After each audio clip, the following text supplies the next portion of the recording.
Greetings, Richard Fulmer here, and welcome to another edition of Richard's Rock Rambles, albums that are 50 years old. And today we're going to take a look at an album that is probably one of my favorite Rolling Stones albums. Yes, we're going to be looking at Exile on Main Street.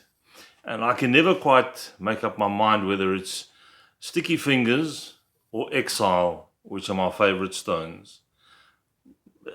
Today it could be Exile, tomorrow it could be Sticky Fingers. But the period between, I would say, Let It Bleed, Sticky Fingers, Exile, the album we're talking about today, Goat's Head Soup, and It's Only Rock and Roll. That's my favorite period of the Stones. I enjoy the early stuff, but this is what I really enjoy. And mainly because of the guitarist in the band at the time, Mick Taylor, of course, who'd been with John Mayall. And he just brought something new to the band. He wasn't the greatest guy on stage, he didn't have a lot of stage presence, very shy, sort of reserved character, but an incredible guitarist. So the album we're talking about is called Exile on Main Street, and the exile in that title has to do with the tax laws in the UK at the time, where they were taxing artists, entertainers, like 80% of their earnings went to the government. So they were thinking, no, hang on, something not right with this picture. We're going to go elsewhere to record where we can save a bit of money. So what did the Stones do? They went across to France and they recorded in a villa, which actually belonged to Keith Richards. And the name of that villa was Villa Nel Cote, very old villa. And they did most of the recording in the basement, which got really hot in there. In fact, if you look at footage, there is a DVD out of the making of the album or what have you.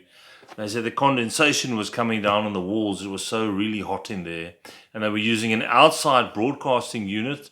So they had to have all the wires and everything going into the basement. Lots of hassles with that. But what came out of this was an amazing album. Funnily enough, not one of Mick Jagger's favorite albums. He said it was a bit too loose and all over the place. But that, for me, is one of the nice things about the album. And Stones always had that sort of looseness about them. And in particular with this album, there was a lot of different styles on there. There was country rock, there was a bit of blues, there was traditional Stones rock. Just a great album. Some nice up-tempo stuff, a lot of melody. And great songwriting as well, which is what you got from Messrs. Mick Jagger and Keith Richards. Graham Parsons also joined them while they were doing the recording, and he became a firm friend of Keith Richards, especially in the drug department. That was the other thing about this album. There was an awful lot of drugs going on at the time. That was during the druggy period, the early 70s.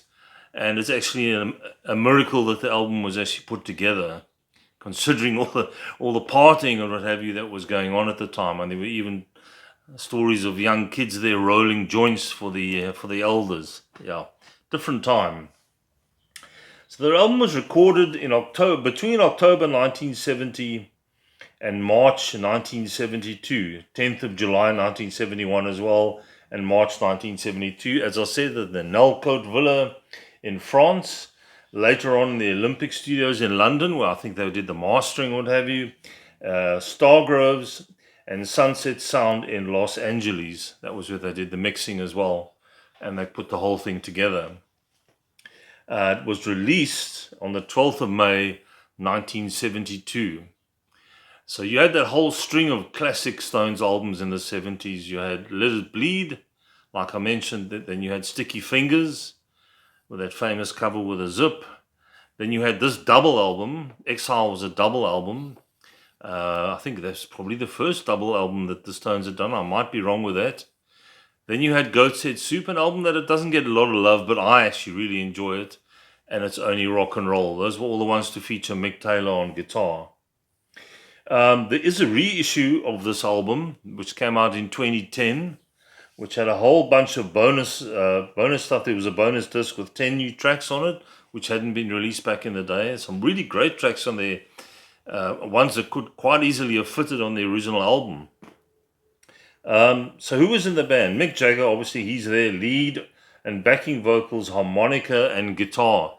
He actually plays a mean harmonica. The most recent blues album that came out 5 or 6 years ago, on there he plays some great harmonica as well. Keith Richards, obviously, on guitar, vocals, bass, and electric piano. So he did a bit of bass work. Mick Taylor and guitars and bass. So everybody was swapping around. Bill Wyman, the traditional bass guitarist. And of course, the late great Charlie Watts on drums. There were some additional musos as well. Nicky Hopkins on keyboards. I think he was with the Faces originally. Bobby Keys on sax. He would carry on with the Stones for many years. A great party animal, and him and Keith were like that when it came to partying. He really knew how to push the envelope. Jim Price on trumpet. Ian Stewart on piano. He was one of the original Stones. A guy with a sort of square jaw. Originally, he left out of the Stones because the record company thought he didn't have the right look. But he was an integral part of the Stones, and when he's passing, they were really quite upset about that a few years ago. Jimmy Miller on percussion, who was also the producer of the album, and Billy Preston on piano and organ. And Billy Preston would go on to be with them for quite a few years, live and in the studio. And if you think about it, Billy Preston played with two of the most famous bands ever. He played on Let It Be by the Beatles, came in and played on keyboards on that album, and he's also done work with the Stones. Both Glyn Johns and Andy Johns, the two Johns brothers, famous producers, they were both featured on the album as engineers. So that was quite something as well. The album went to #1 in the US and in the UK, which is great. And it's platinum in the US, UK, and Australia, and I think a few Scandinavian countries as well. So over the years, this album has just grown and grown in stature, and it's become probably the most iconic Stones album out there, along with Sticky Fingers, I think. Later on, there wouldn't be another album. Their last really good album, I think, was Some Girls, but that would be much later in 1978. So let's have a look at this album. I love that. I don't know if you can see with the glare here. I love that cover with all those strange pictures in between. That's the back over there. So this isn't the deluxe version, which I need to get myself, which has got some great bonus tracks on it. Let's see if there's anything in here that I can show you before I go on to the tracks. Not really. These are very small photographs. I don't think you can see too much. That's just the tracks and who plays what on each track, and the writers of the tracks. There we go. There's the produced by Jimmy Miller. Yeah, these are very small pictures, so I miss having this on vinyl. There we go. All black and white mostly. So right, let's get on to the tracks, the most important part of the album. And like I said, there's all sorts of styles on here. You can see they had a love affair with America, and it was starting to come through on albums like this one. There's a lot of country rock, a bit of southern rock even. Excuse me, I was having a swig. There's a great blues track later on in the album. It's quite lengthy. That was a double album. Starts off with the track Rocks Off, which is a real up-tempo, great track to start an album with. Some nice riffs from Keith Richards. That goes into Rip This Joint, which is another fast track. Then you get Shake Your Hips, which has got like a funky feel to it. And I think there's some great harmonica in that track. Casino Boogie, which is another great track of mine. Also got a bit of a funky vibe to it. There's a lot of groove on this album, and different types of groove as well. Tumbling Dice, that would be a big hit off this album. Features some great vocals from Mick Jagger. Sweet Virginia, now that's a real country southern rock kind of track, and I think I'll mix even putting on his fake American accent for that one. Then you had Torn and Frayed, Sweet Black Angel, Loving Cup, another great track.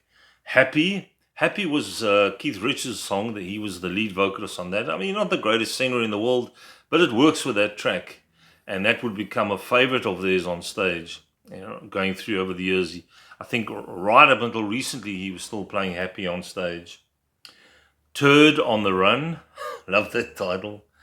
Ventilator Blues, another one of my favorite sort of blues rock tracks. Sort of a jerky feel to it, but it works. I Just Want to See His Face, Let It Loose, All Down the Line, another great track. Stop Breaking Down, Shine a Light, and Soul Survivor. So you're looking at, what, 18 tracks here? And there were still 10 to come on the bonus disc with a reissue. So they were very prolific. I mean, they did a lot of recording, even though it was quite difficult in the beginning. Lots of stop-starts, and as I said, the drugs were taking over at the time. And yet they still managed to record for me, which is one of the great Rolling Stones albums. It has got that loose feel to it. It's not a very structured album. It's sort of all over the place, but that's what I like about it. Very similar if you think about the Beatles' White Album, which also had all sorts of styles to it, kind of in the same vein. So if you're a Rolling Stones collector and you don't have this one, it's an essential. You have to get this, especially for that 70s period. And one of the greats from 1972. So there we go, the Rolling Stones Exile on Main Street, to be exact. So the next time around, another album that's 50 years old in 2022. Another one of my favorites.